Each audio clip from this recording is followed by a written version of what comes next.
The morning sun warmed Taiho's face as he walked his dog through the quiet park. It was early, and only a few other people were out. Taiho liked these peaceful moments before heading to the animal clinic where he worked as a vet. "Come on, Buddy," he said, smiling at his brown dog. Buddy was a mix of many breeds, with floppy ears and a tail that never stopped wagging. Taiho had found him as a puppy, sick and alone in a box near his apartment. Now, 3 years later, they were best friends.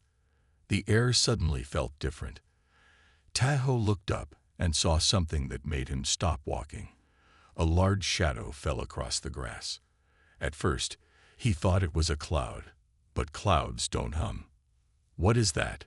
he whispered. Buddy started to bark. The object above them was round and silver, bigger than any plane Taiho had ever seen. It moved slowly, hovering over the trees. People in the park pointed and took photos with their phones. Some ran away. Taiho should have run too, but he couldn't move. He watched as the giant ship lowered itself to the ground in the open field. The grass bent under the force of hidden engines. Then everything went quiet. A door opened in the side of the ship. Light poured out, so bright that Taiho had to shield his eyes. 3 figures stepped out. They were tall and thin with smooth, pale blue skin. They had 2 arms and 2 legs like humans, but their heads were larger, with big dark eyes that took up most of their faces. They wore simple white clothes that seemed to glow. Taiho held Buddy's leash tight. The dog growled but stayed by his side. The aliens looked around until they spotted Taiho and Buddy.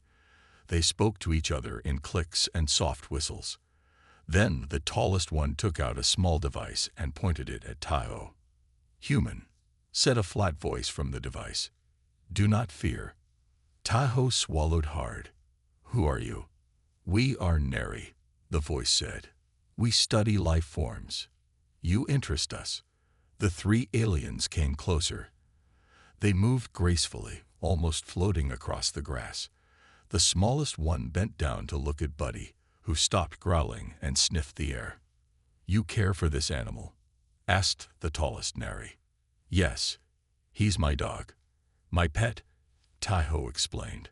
The aliens looked at each other, making more clicking sounds. They seemed excited. "You keep smaller life form as companion," the device translated. "This shows kindness. Rare quality." The middle-sized Neri took out another device. This one was round and glowed green. "We would like to know more about this relationship, human and animal." Before Taiho could answer, the green device sent out a beam of light that surrounded him and Buddy. He felt light, as if he were floating.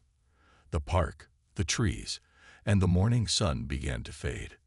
"Wait," Taiho called out. "What's happening?"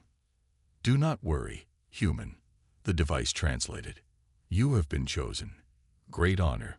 The last thing Taiho saw was the inside of the ship, walls shining with lights of all colors. He felt Buddy press against his leg, trembling. When Taiho woke up, he was in a large room with clear walls.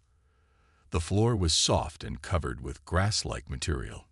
Buddy lay next to him, sleeping peacefully. Outside the clear walls, the 3 Neri watched him.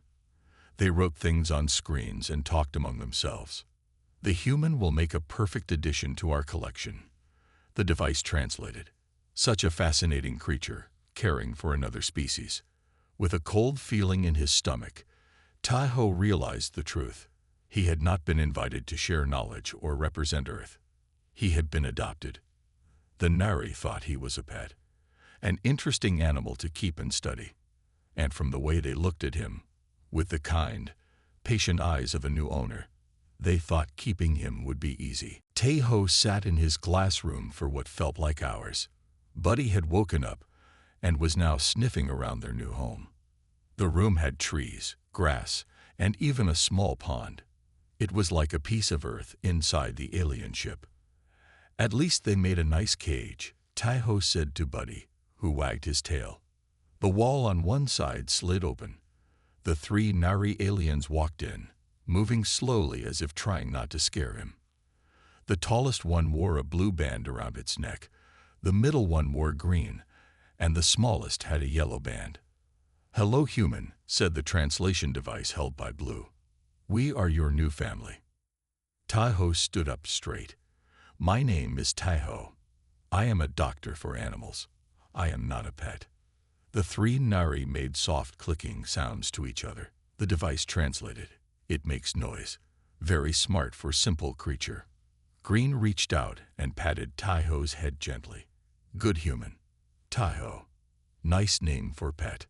Tai-Ho stepped back, angry but trying to stay calm. These aliens clearly thought humans were just smart animals. Yellow, the smallest Nari, came closer to Buddy. The dog sniffed its hand and allowed the alien to touch his fur. "This one is friendly," Yellow said through the device. "What do you call it?" "His name is Buddy," Tai-Ho answered slowly. "And I am not like him. I am a person. I think like you do." The Nari ignored his words.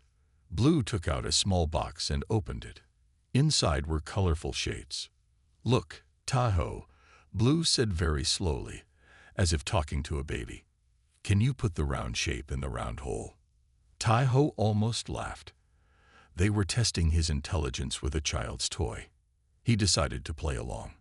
The sooner he understood these aliens, the better chance he had of going home. He quickly sorted all the shapes. The Nari clapped their long four-fingered hands. "Very smart," Green said. "Quick learner." "My name is Juwu," Blue said, pointing to itself. "This is Do-Yun," pointing to Green. "And this is Ian," pointing to Yellow. "We are your family now." Tai-Ho nodded, storing their names in his memory. Juwu took out a collar with a small silver box attached. "This will help us understand your needs. All pets wear one." Tai-Ho didn't want to wear a collar, but he let Juwu put it around his neck. It was light and didn't hurt. "Food time now," Do-Yun said, bringing a large bowl filled with what looked like fruits and vegetables. Ian brought a smaller bowl with meat chunks for Buddy. The dog happily began eating. Tai-Ho looked at his food. It seemed safe enough.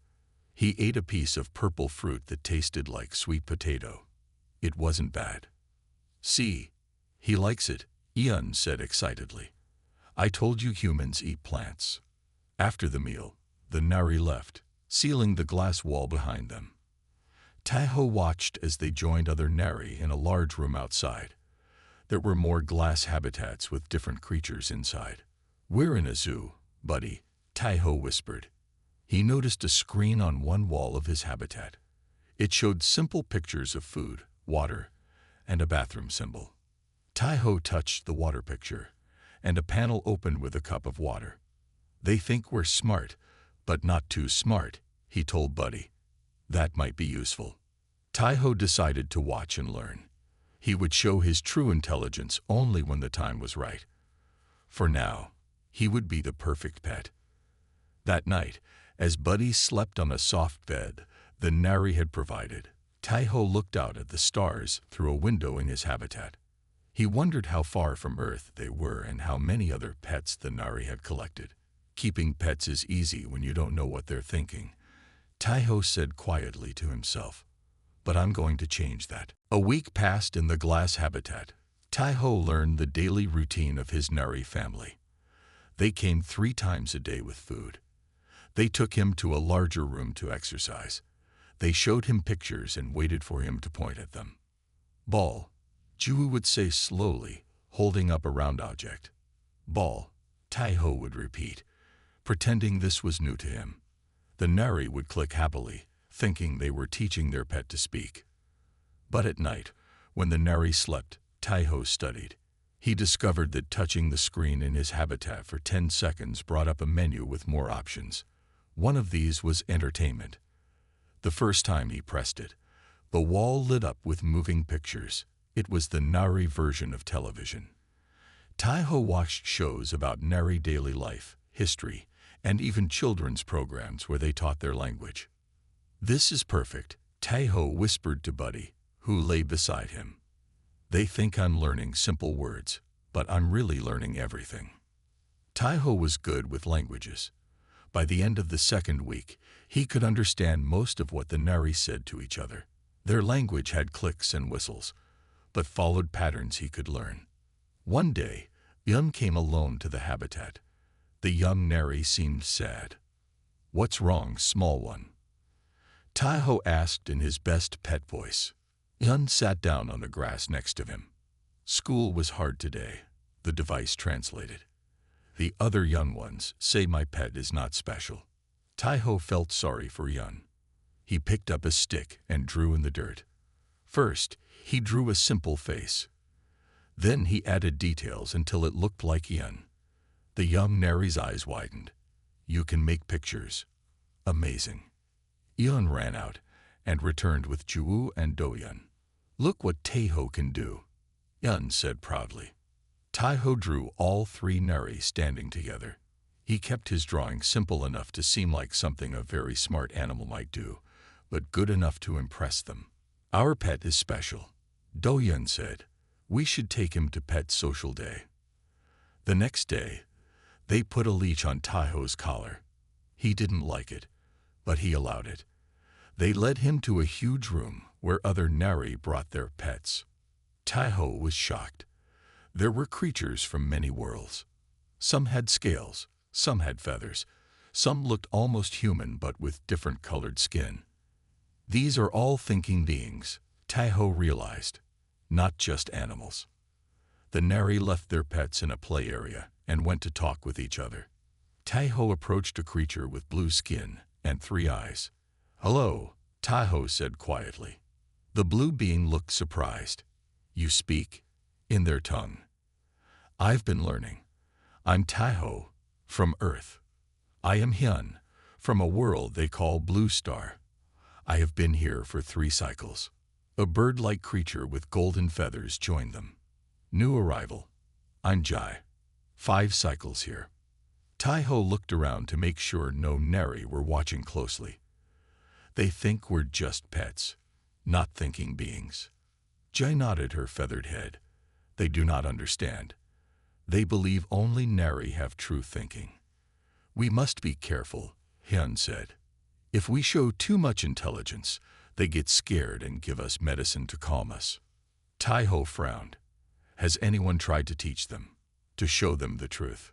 "One tried," Ji said sadly. "A red-furred one. They thought he was sick in the mind. They put him to sleep." Taiho felt cold. "We need a plan, a way to show them without scaring them." "Why bother?" asked Hyun. "Life is easy here. Food, shelter, no work." "Because we're not pets," Taiho said firmly. "We deserve respect." They couldn't talk more because the Nari were coming back. But before they separated, Jay whispered, "There is another human here, in the special collection. Find him." On the way back to their home, Taiho saw many wonders of the Nari world through the ship's windows. They were in a giant city floating in space. That night, as Buddy slept, Taiho made a promise to himself.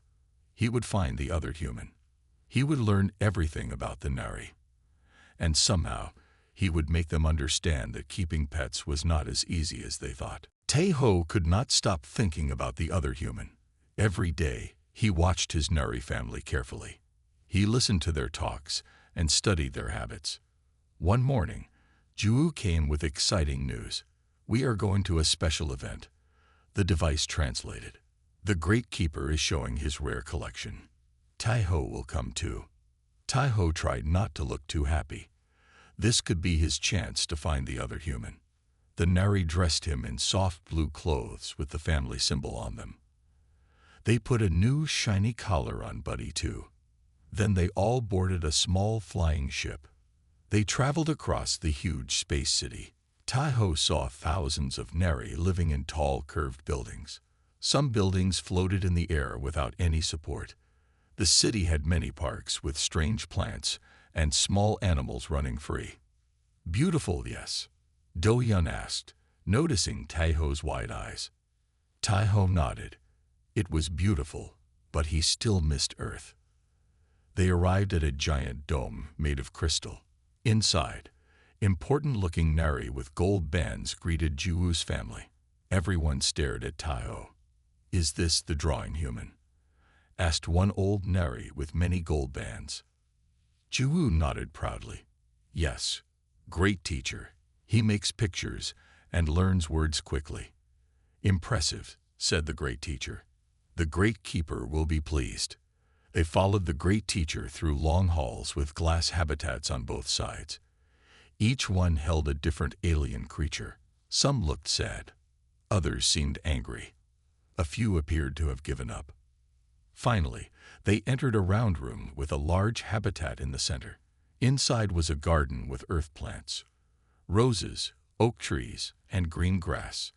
And sitting on a bench was a human man. He was older than Taiho, maybe 50, with gray in his black hair. He wore clothes like Taiho's, but with a gold trim. "This is the Great Keeper's prize," explained the great teacher. "The first human in our collection. He has been with us for 10 cycles." The man looked up. His eyes met Taiho's. For a second, Taiho saw shock and hope in them. Then the man's face became blank again. "Can Taiho meet him?" Yun asked excitedly. "They are the same kind." The great teacher thought for a moment, then nodded.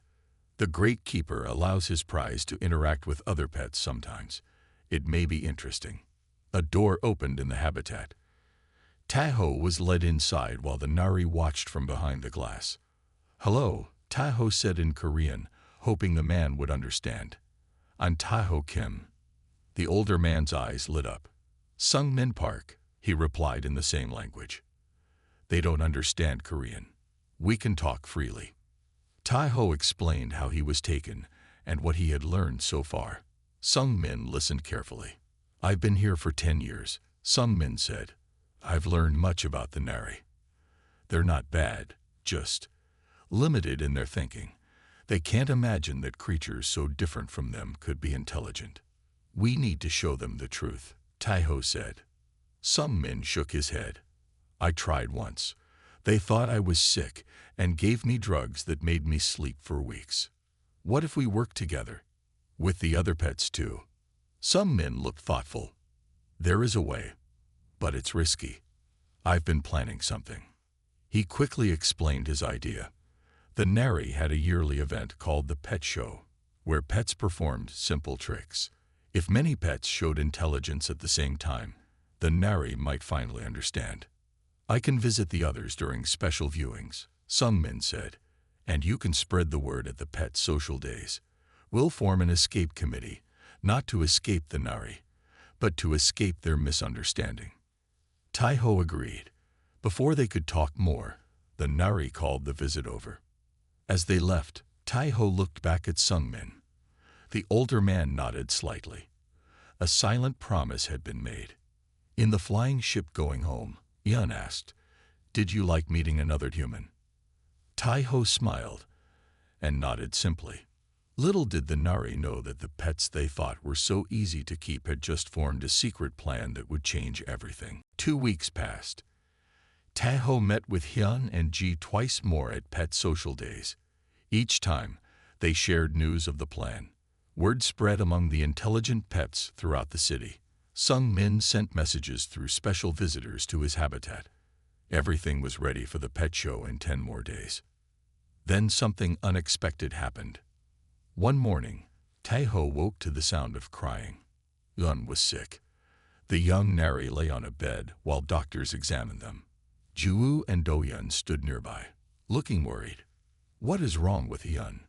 Taiho asked, even though he knew they thought he was just making sounds. "Yun is very sick," Juwoo said sadly. "The doctors do not know why." Taiho watched as the doctors used strange tools to check Yun. The young Nari's blue skin had turned a pale gray color. Yun was having trouble breathing. From his veterinary training, Taiho could see some of the symptoms. They looked like an allergic reaction. He noticed small red spots on Yun's arms. The doctors left to get more medicine. Taiho knew he had to act. If he revealed his true intelligence now, the plan with Sungmin might fail. But Yun was suffering. Taiho made his choice. He walked to Ian's bed and began examining the red spots more closely. "What is Taiho doing?" Do-Yun asked, too worried to stop him. Taiho pointed at the red spots, then at a plant in the corner of the room. It was a new plant that Ian had brought home 3 days ago. "Plant?" Ju asked, confused. Taiho nodded. He minded eating, then pointed at Ian, then made a choking sound. "I think he's trying to tell us something," Do-Yun said. Taiho went to the screen on the wall. He had watched Ju use it many times. He pressed buttons until he found pictures of plants. He found one that looked like the plant in the room. "That's a Zonti flower," Ju said. "Very rare. A gift for Yun from the great teacher." Taiho pointed at the plant information, then at Yun, and made the choking sound again. Do-Yun read the information closely. "It says here, warning, not safe for young Nari." Their eyes widened. The Zonti flower releases tiny spores that can cause breathing problems in young Nari.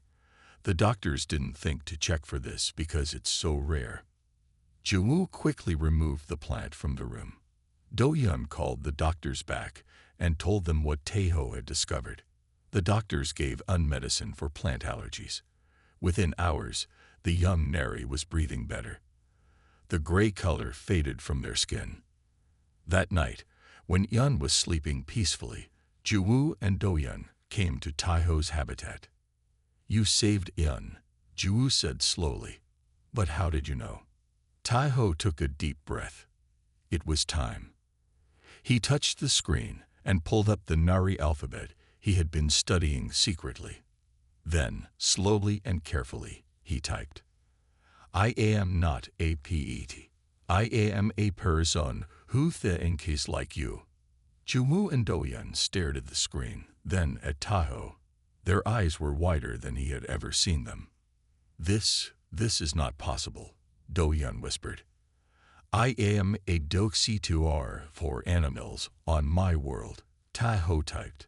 "I saw EUNs SYMGTONS and RECOGNIZE EDTHE PIROBEDIUM." Ju sat down suddenly, as if their legs could not hold them anymore. But you are so different from us. How can you be intelligent?" "Different do is not me in less," Taiho typed. "There are many intellig and beings in your coalition. We are not PETs. We are PUPLE from other worlds." "If this is true," Do-Yun said, voice shaking, "then we have made a terrible mistake." Taiho nodded. He typed again. "No, you cannot do the truth. What will you do?" Ju and Do-Yun looked at each other. Their world turned upside down. Keeping pets was not as easy as they had thought, because some pets were not pets at all. The next few days were strange for Taiho. He no longer lived in the glass habitat. Instead, he stayed in a room in the family's home. Buddy came with him, now treated as Taiho's pet rather than a pet of a pet. Ju and Do-Yun were quiet around him. They seemed scared and confused. Only Ian, who had fully recovered, treated Taiho normally. "I knew you were special," Ian told him one morning. Taiho smiled. "How did you know?" "Your eyes," Ian said simply. They had thoughts behind them. News of the intelligent pet spread quickly. Important Nari came to the house to see Taiho. They asked him to write answers to many questions. Some seemed angry. Others were curious. A few looked ashamed. The great teacher arrived with 4 guards. "This is very serious," they said to Ju. "The council demands to see this human." Taiho was taken to a huge round building at the center of the city. Inside, 12 elder Nari sat in a circle. Their skin was pale blue with white patches of age. They all wore gold bands. Ju and Do-Yun stood with Taiho. Yun was too young to attend. "Is it true that you can think like a Nari?" asked one elder. Taiho nodded. He had been given a small device that translated his words. "I think like a human, which is different from how you think. but equally complex. The elders whispered to each other. Some seemed upset by his answer. "Show us your intelligence," demanded another elder. Taiho looked at the math symbols on a nearby screen. He solved the equations quickly, explaining his thinking as he went. Then he asked the elders questions about Nari philosophy that he had learned from their shows. The room grew quiet. The evidence was clear. "If the human is intelligent," said the first elder, "what about our other pets?" This was Taiho's chance. "Many of your pets are thinking beings. They have cultures, families, and knowledge you have taken from them." Chaos broke out in the council room. Some elders shouted that this could not be true. Others called for immediate tests on all pets. One elder even suggested that Taiho was a trick created by an enemy. The Great Keeper arrived late. He was taller than other Nari, with deep blue skin and many gold bands. "I have spoken with my human, Sungmin," the Great Keeper announced. "He has confirmed everything this new human says. I believe them." The Great Keeper looked at Taiho with sad eyes. "For 10 cycles, I kept a thinking being as a pet. The shame is great." Taiho felt sorry for the Great Keeper. "You didn't know." "Not knowing does not remove responsibility," the Great Keeper replied. The council talked for hours. Finally, they'd made a decision. "All pets will be tested for intelligence," said the head elder. "Those who show signs of thinking will be treated as people, not pets. We must correct our mistake." Outside the council building, many Nari had gathered. Some shouted that pets should stay pets. Others demanded rights for all thinking beings. It was the biggest cultural change in Nari history. As they left, Taiho saw Hyun and Jae in the crowd with their Nari families. The plan had changed, but the goal was the same: freedom and respect. Back at home, Taiho used the communication system to contact Sungmin. "You did it," Sungmin said, smiling. "You changed their minds." "Not everyone's mind," Taiho replied. "Some Nari are very upset. Change is never easy." Sungmin nodded. "But it has begun." That night, as Taiho looked out at the city lights, Ju joined him. "I am sorry," Ju said quietly. "We thought we were being kind." "Kindness without understanding can still hurt," Taiho replied. "Will you teach us?" Ju asked. "About humans, about being better." Taiho nodded. "Yes, and perhaps you can teach me about Nari too." For the first time, they spoke not as owner and pet, but as two people from different worlds trying to understand each other. A week passed. The Nari world was changing fast. Some former pets now lived with their Nari families as equals. Others chose to live together in new homes. Taiho helped create a center where humans and other beings could meet. Taiho and Sungmin became important voices for the former pets. They went to many meetings with Nari leaders. They helped test other creatures for signs of thinking. It was hard work, but it felt good to help. One night, Taiho was having dinner with Juwoo's family when a loud alarm sounded throughout the city. Red lights flashed on all screens. "What's happening?" Taiho asked.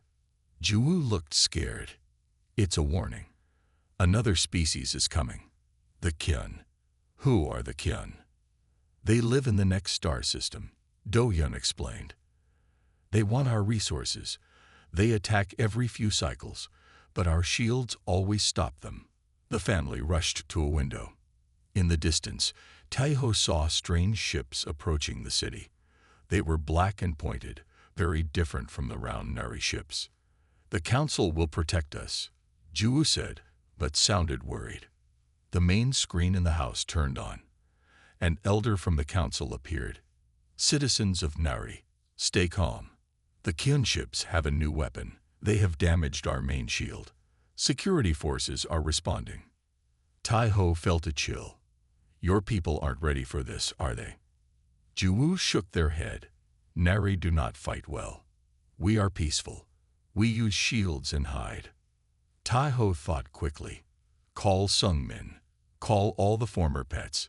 Humans know about fighting." Why would you help us? Do-hyun asked. After how we treated you. Because that's what humans do, Tae-ho said. We protect our friends. Within an hour, 20 humans gathered at the council building. They came from different countries on Earth, but all had been taken by the Nari. Some had been pets for many years. Some men spoke first. The Nari have a problem they don't know how to solve.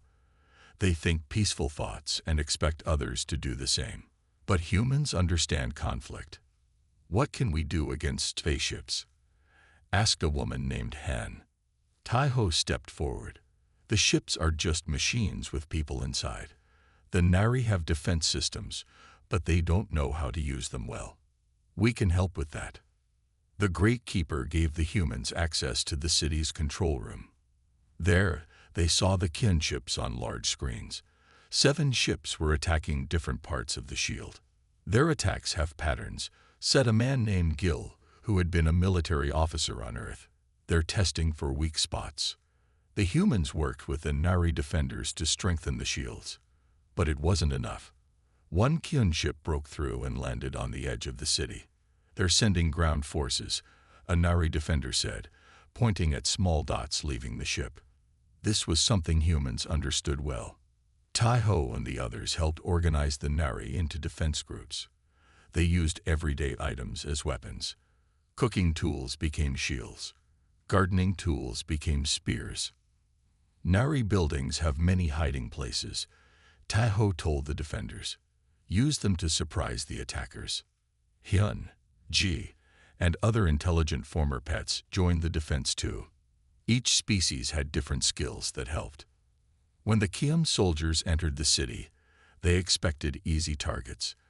Instead, they found a well-prepared defense force. Tae-ho stayed with Juwoo's family, helping them secure their home. Through the window, he saw Kiam soldiers moving through the streets. They were tall with red skin and 4 arms. Each carried strange weapons. Stay low, Tae-ho told Eun, who was shaking with fear. Remember what I taught you. The family had practiced Tae-ho's plan. If the Kiam came to their door, they knew what to do. As night fell, the fighting continued in the city. The Nari were learning quickly. With help from their former pets, they were showing the Kian that this peaceful species was not as weak as they thought. And leading them were the humans, creatures who understood both peace and war, showing their new alien friends that sometimes the best pets are the ones who can teach you how to survive. The night was long and scary. Tae-ho stayed awake, watching through the window. Twice, Hyun soldiers passed by the house, but they did not enter. In the morning, Tae-ho's communication device buzzed. It was Sungmin. We're holding them back, Sungmin said, but they've taken the east sector of the city. Any word from the council? Tae-ho asked. The elders are hiding in the safe center. They're working on a plan to fix the main shield. Tae-ho nodded. We need to push the Kiam back to their ship. After making sure Juwoo's family was safe, Tae-ho went to meet Sungmin at a building near the city center. Other humans were there, along with Hyun, Ji, and many former pets. The Nari aren't fighters, Jill said, showing a map of the city, but they're learning fast. We've divided the city into zones, Sungmin explained. Each group is responsible for one zone. Tae-ho looked at the strange group around him. Creatures from many different worlds were working together. Just days ago, they had been pets. Now they were defenders. A tall Nari entered the room. It was the Great Keeper. The council sends thanks, they said. We have never lasted this long against the Kyun. We need more than thanks, Tae-ho replied. We need weapons. The Great Keeper nodded. I have brought something. They opened a large case, revealing tools that looked like long silver tubes. These are garden tools for shaping trees, but they can also push things away with air. The humans quickly understood. These were like blasters that shot powerful air. Not deadly, but strong enough to knock down a Kyun soldier. Perfect, Tae-ho said, taking one. Show us how they work. As they were learning to use the new tools, a young Nari ran into the room. The Qian have reached the learning center, they shouted. Many young ones are trapped inside. Tai-ho looked at Sung-min. Yun goes to that center. Without another word, they gathered a team. Tai-ho, Sung-min, Hyun, Ji, and several Nari defenders left for the learning center.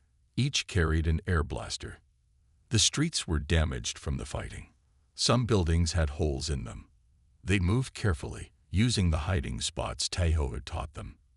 When they reached the learning center, they saw 5 Qian soldiers outside. The red 4-armed aliens were trying to break down the door. We need a plan, Sung-min whispered. Tai-ho looked at the group around him. Each species had different skills. Hyun, your people can climb walls. Right. Hyun nodded. Ji, your feathers change color to match your surroundings. Ji made her golden feathers turn gray like the building behind her. Yes. Tai-ho smiled. I have an idea. They split into 3 groups. Hyun and 2 small green aliens climbed up the side of the building. Ji and some color-changing creatures moved to a position where they blended with the street. Tai-ho, Sung-min, and the Nari would attack from the front, but only after the others were in place. Now, Tai-ho shouted when everyone was ready. The attack came from 3 sides at once. The Qian soldiers were confused. They didn't know where to shoot first. The air blasters knocked 2 Qian down immediately. The others fought back with energy weapons, but they couldn't hit what they couldn't see clearly. In minutes, all 5 Qian were captured. The defenders tied them up with strong cords. Tai-ho rushed into the learning center. Inside, 20 young Nari huddled together, scared but unharmed. Yun was among them. Tai-ho, Yun cried, running to him.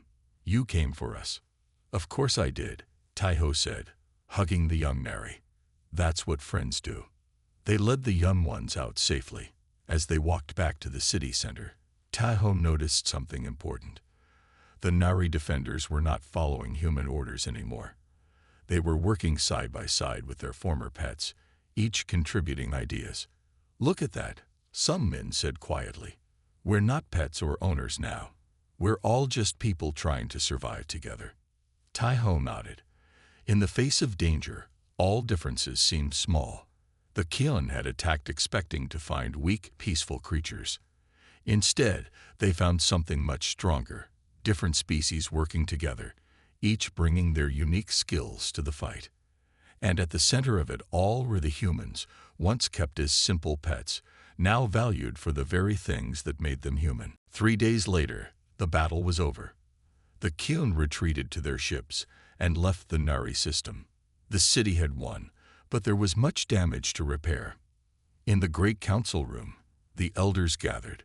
This time, they invited representatives from all species to join them. Tai-ho and Sung-min sat with the humans. Hyun and Ji sat with their own kinds. The room was filled with beings of many shapes, sizes, and colors. For too long, we Nari thought we were the only true thinking beings, said the head elder. We were wrong.